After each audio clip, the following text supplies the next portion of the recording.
Hey, what's going on? You know who it is. You know what it is. All right, you guys, peep game. All right, man, check this out. You know, like I told you before, I told you I can't speak for nobody else. I can't speak for the people that I'm cool with, the people that I'm not cool with, and the people that I'm okay with. Everybody has their own opinion. But then it get to a point to where you have to know the difference between an opinion and then somebody flat out lying. And being basically a fanboy and basically protecting the person that they like's interests no matter what. Well, with me, I told you I'm not doing that. Because I'm going to say this once again. I ain't getting a check from no promotional company. When I get a check, then maybe I'll lean more towards, being supportive for that particular promotional company. But then again, maybe not, because that is a form of selling out. So maybe not. But I want to say this, man. At the end of the day, you got to start looking at the evidence. You got to take everything into consideration. You got to understand sometimes, even as a black man or a black woman, sometimes the people that's deceiving you and that's fucking you over look just like you. That's fact, whether we like it or not. And it get to a point where you can't always protect everybody, because sometimes it get to the point to where people, you just can't protect them no more. Case in point, Antonio Brown, I wish him the best of luck. I hope that things work out for him, and I really do. But at the same time, I'm not going to throw him under the bus, but I'm not going to keep defending him neither. So I'll just leave it at that. Okay, so now we have the latest situation in the Charlo Nobody Wants to Fight Me episode. Now, excuse me. Now, not that I believe everything that comes out of Eddie Hearn's mouth, just like I don't believe everything that come out of Bob Aaron's mouth. But it gets to the point to where, well, here's the thing. You can't believe anything that comes out of Al Heyman's mouth, because we don't know what Al Heyman sounds like, because Al Heyman never talks to anybody. Okay? This is why a lot of people didn't think Al Heyman was a real person for years. And some people still believe Al Heyman isn't a real person. But I guarantee you Al Heyman is a real person. At the end of the day, when you constantly got access to Eddie Hearn and to Bob Arum, and then you can't get one statement from Al Heyman, well, eventually people go start to look at Al Heyman and start asking questions like, what's going on with Al Heyman? Now, here's the thing. As I said before, and this is where a lot of these dudes are hypocrites. You got these people that bitch, whine, and moan about certain boxers not talking to the media. And they feel like they have an obligation to talk to the media. And I'm going to address that in a video also, because I need to address the whole media as a whole and how we're treated. But like I said, a lot of these dudes is hypocrites. You mad at your favorite boxer for not, giving the media access. But then Al Heyman won't talk to the media. Period. Black or white media. But then you got people that's okay with that. But then when somebody, says something about Al Heyman, then everybody gets mad and say, oh, well, you attacking Al Heyman and that's not right. Well, we need to hear from Al Heyman. I mean, goddamn, can the man just issue out a statement every once in a while? Now, I know people said they didn't seen him and talk to him off camera, but every once in a while, Al Heyman could do a presser, or he could at least issue out a statement. So when you don't hear from the man, a lot of people are going to get irritated, because you're going to be like, well, damn, I'm defending the person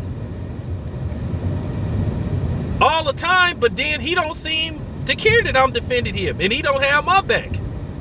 But at the end of the day, he's not always 100% correct on some of his actions.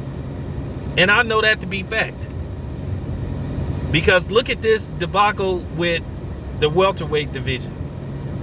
And this is the reason why I say you have no excuse why some of these fights are not getting made. Because Wilder's the prime example. So, like I said, you can throw that shit out the window about fights not being able to get made. No, it's just they don't want... I just find it amazing that you got these dudes that's like... they don't even want to acknowledge Bud. Either Bud is that good, or it got to be something else. But I'm starting to believe that a lot of these dudes feel, or the PBC people feel, that these dudes can't beat Bud. But I don't want to make this about Bud. I want to make this about this whole thing with the Charlos. You know, these boxers on the PBC side, to a certain degree, they contradict themselves on a regular basis. They say, I don't have no promoter. I'm my own boss. You go through me. You deal directly with me. All right, man, well, we'll give you $8 million to fight this person. Go to Al Heyman.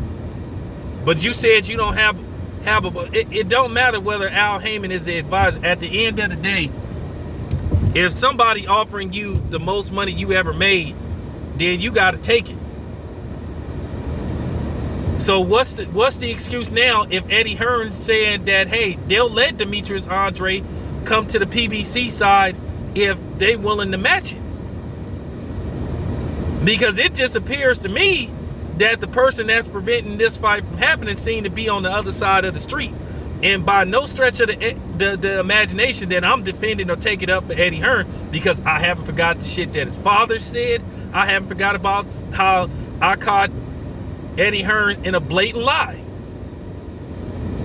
when he tried to lie and say he was joking about trying to put Triple G in the ring with Carl Froch. I haven't forgot. I have a good memory. Real talk when it comes to that. I just need somebody to explain to me, how in the hell do Jamal Charlo turn down $7 to $10 million? And then they say, okay, well, we'll let Demetrius Andrade come over to the PBC side if you're willing to match the offer. But then it's always an excuse. Then you hearing that he turned down a lucrative offer with Canelo.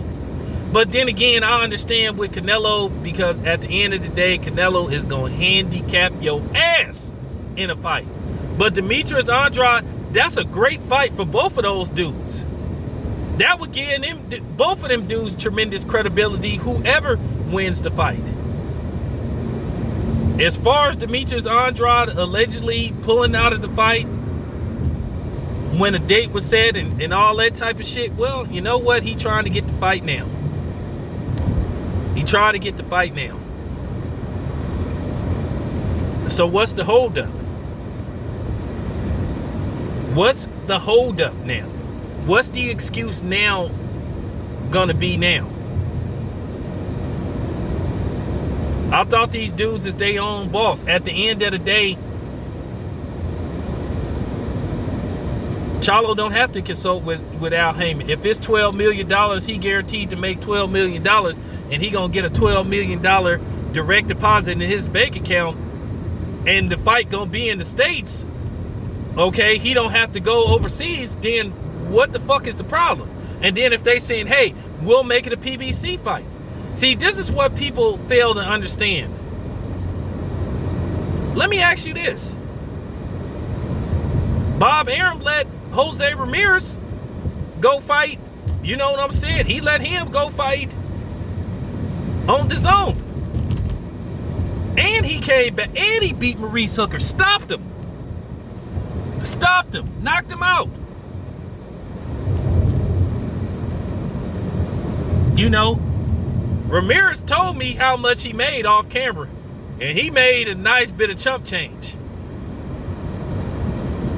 Then here's the thing, Mikey Garcia getting $7 million to fight Jesse Vargas. Okay, that's a very lucrative and generous, you know, payday for Mikey Garcia due to the fact that he coming off a loss. But then Charlo got a chance to be the undefeated fighter, have another belt, and possibly be seen arguably as the best guy at 160. But for some reason, he not taking these off. Now, that's the thing. Charlo has not addressed this. You keep saying you want Canelo and Triple G, but then it's turned out you may have had a chance to fight Canelo, but you didn't want to fight.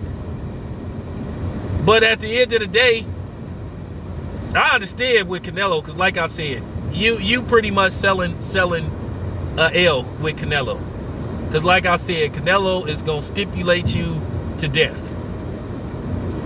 Canelo may be the first fighter to put a stipulation in a fight where you can't throw your right hand until like a certain round, where you have to fight with one hand behind your back.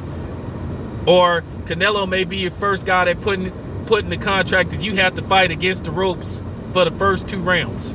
Because one thing about Canelo, when you go into a fight with Canelo, you already down 3-0. You automatically down 3 rounds when you fight Canelo from the moment the bell rings. That's just fact. But people got to start asking these questions, man. What's going on with Charlo, man? For real. What's up, man?